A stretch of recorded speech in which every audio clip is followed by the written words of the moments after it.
Hi, I'm Ilka and welcome to my YouTube channel. Today, we're going to be setting up my 2021 bullet journal. Hope you guys enjoy. It's a new year, baby. So you know what that means, a new journal.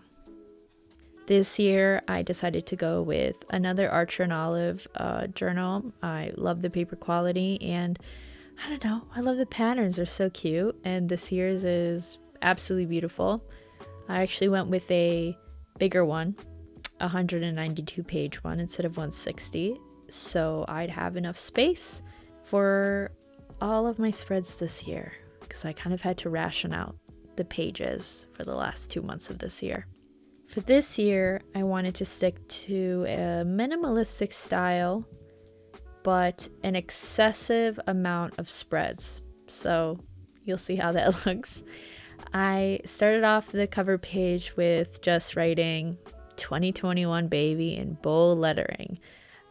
I've actually never tried to do numbers like this, like in a bullet journal. So it was kind of scary, but it turned out fine, I think. I tried my best to make everything as even as possible. The 0 is a little funky, but it's fine. I don't mind. Who cares? No one's going to see it anyways, other than you guys and me.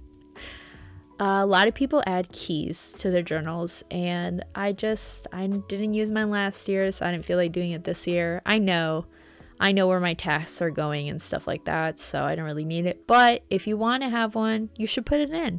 Don't let anyone stop you from doing what you want to do.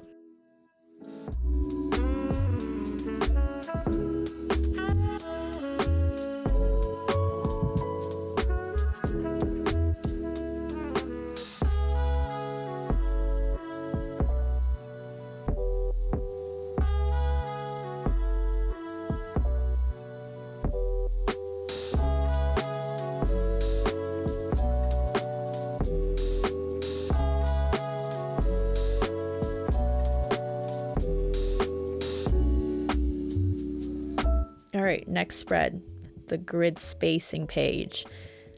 It's infamous. It doesn't make any sense to most people, but I figured it out last year, and so I'm doing it again. If you're someone who plays a lot with different layouts, I think this is a really good spread for you, because it's fast and easy, so that you know how to divide the pages up into halves, into thirds, and into quarters.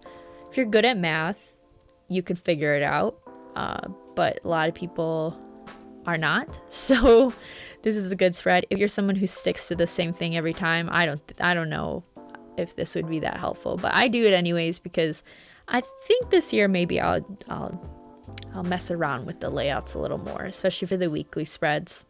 The next pages are the future log. So, some people love the future log, some people hate it. I like it because I like putting all the important birthdays and events and holidays and stuff like that, because I will forget them. And I'll put them all in my calendar, and I'll reference it every month when I make, my monthly spreads. So that way I don't forget anyone's birthdays or an event that I had, or I don't know, a doctor's appointment. Like, you have a bunch of different things you can put in there. But as a way to avoid having to write out and draw every single month, I bought stickers. So there's stickers from an Etsy shop called Journal Here and There. They're good. They're like little grid calendars, and I just plop them in there. Obviously, I try to make it look good with the little boxes and stuff, but it was really good. Much easier.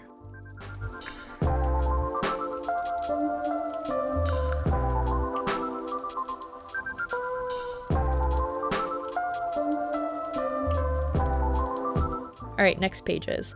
So I'm doing a goal spread. Some people hate setting goals in the new year. Some people love it. I like it. But I love it, I don't know. I do like it. And because I feel like, it's a new year. It's a new opportunity to try new things. I don't know. There's something different about January. But yeah, so I split up my goal into 4 different sections. So I have a career section, a personal section, a travel section. I know, that section might not be completed. And a by this time section. So I'll put in my goals, probably closer to the end of the year. And then beside it, I made a little recommendations page. So I find that when I write down a recommendation, I actually am more likely to watch or read the thing that was recommended. So I'm doing that this year. I have a spot for books, a spot for movies, and a spot for TV shows. So, friends, recommend ahead because I'll put it in the book and watch it or read it. Next page is, all right, well, I know, it's a dream, okay? The first spread is spread for the places I visited. You know, it's a pandemic. Most likely I won't be traveling this year as well. But anyways, there's a spot for the date, for the destination, and my favorite memory. And in the page beside it, it's for the places I'd like to visit, which I'll definitely be doing that probably in the next couple of weeks. You can go on my Instagram and see what it ends up looking like.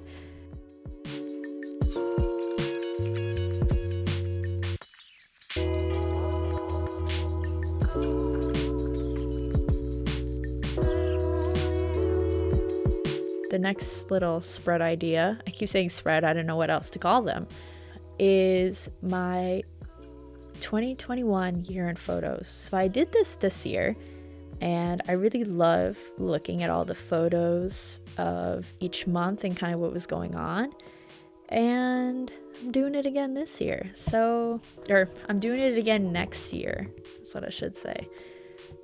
And it's a really easy setup. You know, you just trace a Polaroid picture and put in the month inside of it. Very easy, and you don't have to worry too much about how cute the month is inside of it because it's going to be covered by pictures soon enough. So, but obviously I was trying to, to make it look cute. So I did try with the lettering of the months. I just did cursive. It's been a year and I still don't know how to really do calligraphy. So maybe that should be a goal this year. Learn a new font. Maybe learn some calligraphy finally.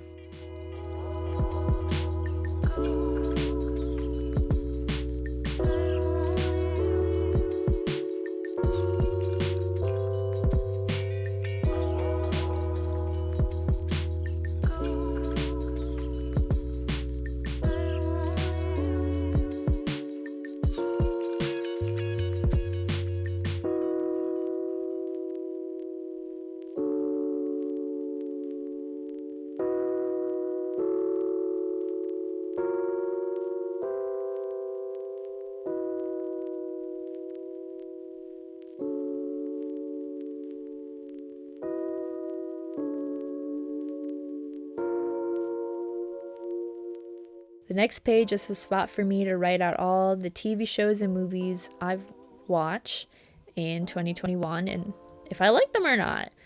I think it's kind of a fun spread. I did this for books and I really enjoyed it, and I think it would be cool to see what I've watched throughout the year, especially since I forget every movie I've seen. So it'd be nice to keep track of that. And then the page beside it is the finance page. Ooh, scary. Finances. I am going to be keeping track of my expenses, my savings, and my income. And I left a little spot at the bottom to write out financial goals. The reason why I put them out here instead of on the goals page is so that every month when I'm writing down my, information, I have to look at that goal and be like, am I meeting that goal? Am I slacking? What's going on? I try to add some washi tape to make it look, more fun. Didn't really work. I kind of hated it. So it's not on there anymore. But, you can add washi tape to these spreads. Make it a little more fun for yourself. Or at least try to, Or don't. It's up to you. It's your bullet journal, You can't control a lot of things in the world right now, but that's one thing you can't control. All right, next spread. So these two pages are all about books. So just like how I had the TV and movie review, I'm going to have a book review. So I'll have a column for the title, column for the author, and column for my review, how I felt of that book.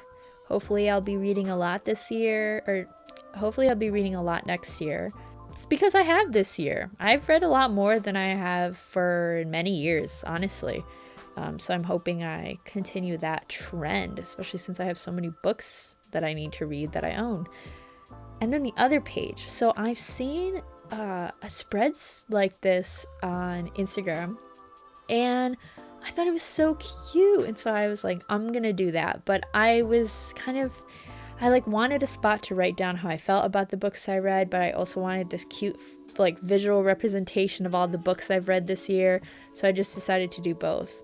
And it was really fun doodling, all the books like piled up on top of each other. Some of them are stacked the right way, others are like leaning, and I added plants and a little picture frame, and I added a Polaroid camera and candles, just kind of zhuzh up the page. And I'm excited to fill in all the books and all the titles, and I feel like it will really motivate me to read more.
If I haven't mentioned it before, I will now. All the colors that I use, all the markers that I use, all the tools that I use, I'll even link the exact journal that I'm using in the description below, so that way you guys know if you're curious. I normally mostly use Tombow markers. I have a couple of those midliners and also like 2 Faber-Castell pens, but I only have 2, so. I skipped my vision board page because I wasn't ready to do it, and I don't know if I will do it online because I haven't done it before, so we'll see how it goes this year. If I like it and if I'm good at it, maybe next year I'll show it to you, or it'll be on my Instagram, so maybe check that out. And for the final page, my 2020 reflections. So I did a similar spread last year and I really loved it. I filled the left page with photos from that year, and the right page I wrote down my reflections. Here is the final flip through. Thank you for watching all the way to the end. I hope you guys enjoyed this video. If you did, subscribe, like, comment down below what spreads you're excited to do. If you're new to bullet journaling, you're watching this video and you're contemplating whether you should or not start it, it's only been a year and I love it, and I really think if it's something you're like even considering like 5%, you should do it. You've got nothing to lose. I hope the rest of 2020 is good, and I hope 2021 is a really great year for all of you, and that the things you wanted to happen in 2020 will happen in 2021. Keep an eye out because I'll have a 2020 flip through video coming out and my January plan with me. I will see you all very, very soon. Bye.